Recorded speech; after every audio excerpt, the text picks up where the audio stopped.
అయోధ్యలోని భవ్య రామ మందిరంలో బాలరాముడు సోమవారం కొలువుదీరాడు.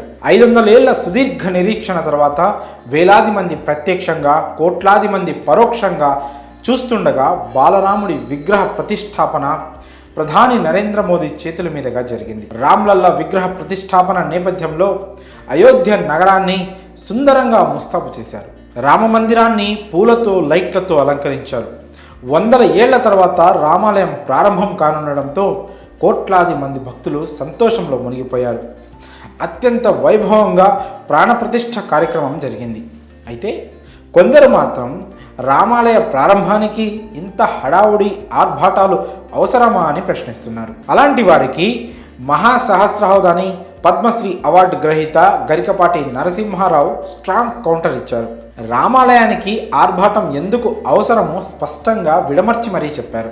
భవ్య రామ మందిరం కోసం ఆర్భాటాలు అవసరమా అనే వారికి గరికపాటి నరసింహారావు దిమ్మ తిరిగే సమాధానం ఇచ్చారు. రాముడికి ఆర్భాటాలు అవసరమేనని, ఆయన రాజు అని అన్నారు. రాముడి గుడికి అంత ఆర్భాటం ఎందుకని కొంతమంది అంటున్నారు. మామూలుగా చేయొచ్చు కదా అని చెప్తున్నారు. కానీ అలా చేయకూడదు. శివుడికి, కృష్ణుడికి మామూలుగా చేయొచ్చు, కానీ రాముడికి అలా కుదరదు. శివుడు త్యాగి, కృష్ణుడు యోగి, కానీ రాముడు భోగి. ఆయన రాజు. మామూలు ముఖ్యమంత్రి వెళ్తే కనుక 10 కార్లు, 10 మంది కార్లు వెళ్తుంటాయి.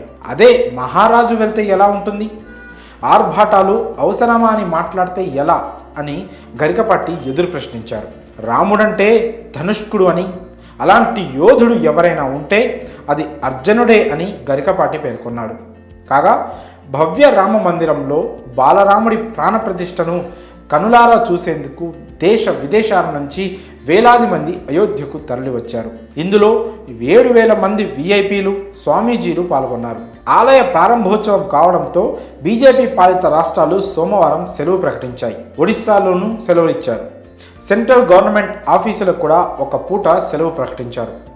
బ్యాంకులతో పాటు ఇన్సూరెన్స్ కంపెనీలు, ఆర్థిక సంస్థలు, ప్రాంతీయ గ్రామీణ బ్యాంకులకు ఒక పూట సెలవును ప్రకటించారు. మరోవైపు అయోధ్య రామ మందిరం ప్రారంభోత్సవానికి భారీగా కానుకలు వస్తున్నాయి. కన్నౌజ్ నుంచి పరిమళాలు, అమరావతి నుంచి 5 క్వింటాళ్ల పసుపు, ఢిల్లీ నుంచి నవధాన్యాలు, భోపాల్ నుంచి పువ్వులు అయోధ్యకు వచ్చాయి. ఇవన్నీ చూసి ఇంత హడావుడి దేనికంటూ కొంతమంది విమర్శలు చేస్తున్నారు. అలాంటి వారికి గరికపాటి స్ట్రాంగ్ కౌంటర్ ఇచ్చారు. మరి ఈ విషయంలో మీ అభిప్రాయాలను కామెంట్స్ రూపంలో తెలియజేయండి.